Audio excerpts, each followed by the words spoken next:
Samson was never actually strong, not the way you think, because the strongest man in the Bible couldn't control the one thing that kept destroying him, his desires. And here's where it gets uncomfortable. Delilah didn't destroy Samson. He was already falling, long before she ever appeared. She didn't create his weakness, she revealed it. So the real question is, what truly made Samson fall? Because if you look closely, his story isn't about one moment of failure. It's about something far more dangerous, a slow, quiet, invisible collapse.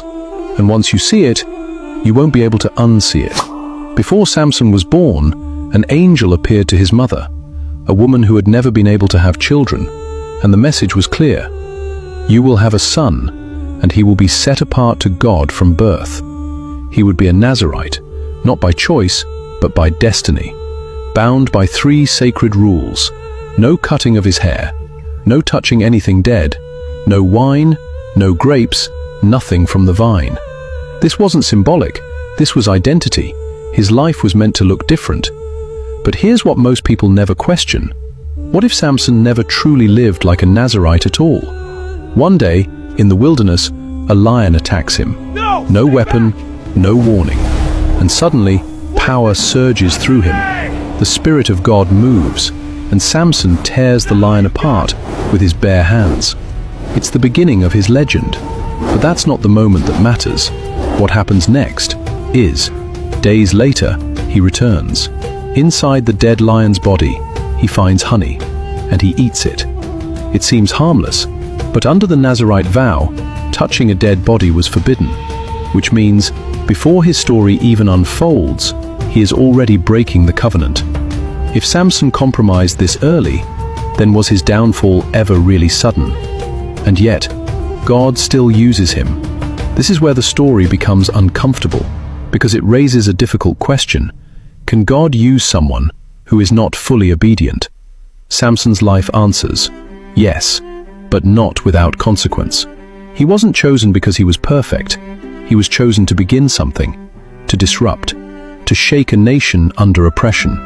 But internally, Samson was divided, strong on the outside, undisciplined within. And maybe that's the real reason his story feels familiar, because it's not just about him. There's a pattern in Samson's life, and once you see it, everything changes. He keeps moving toward the very things he was supposed to avoid. Philistine territory, Philistine relationships, Philistine influence. His first marriage, outside his calling. His desires, leading his decisions. This wasn't random, it was a cycle, and the most dangerous part. Nothing about it felt dangerous, at first. Samson kept winning battles, breaking ropes, defeating enemies, escaping traps, and every victory reinforced a dangerous belief. I'm still in control, but control, without discipline, is an illusion. Because just because something hasn't destroyed you yet, doesn't mean it won't. What if Samson's greatest weakness was thinking he could keep getting away with it? Then comes Delilah, mysterious, calculated, intentional. The Philistine rulers approach her with an offer, find the secret of his strength, and she agrees, not out of love, but for reward.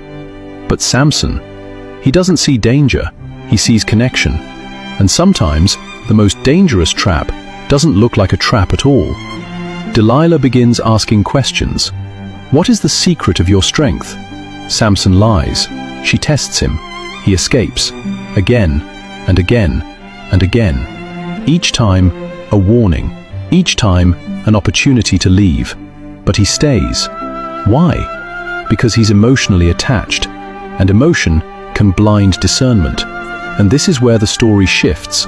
Because now, he's no longer just careless. He's choosing to stay.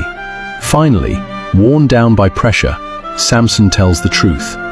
My hair has never been cut. But his strength was never in his hair. The hair was a symbol. The real source was his relationship with God. And in that moment, he doesn't just reveal information, he surrenders identity. And once identity is compromised, everything else follows.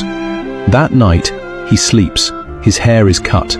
He wakes up and says, I will go out as before, but nothing happens. no strength, no power, and then the terrifying truth.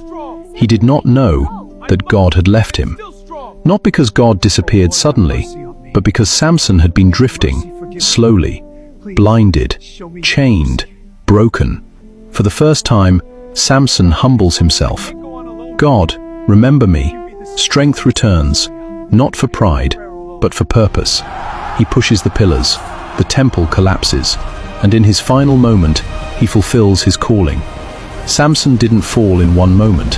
He fell slowly, choice by choice, compromise by compromise, until one day, he lost everything, without even realizing it. If this opened your eyes, subscribe for more hidden Bible truths, and comment, "Discipline over desire."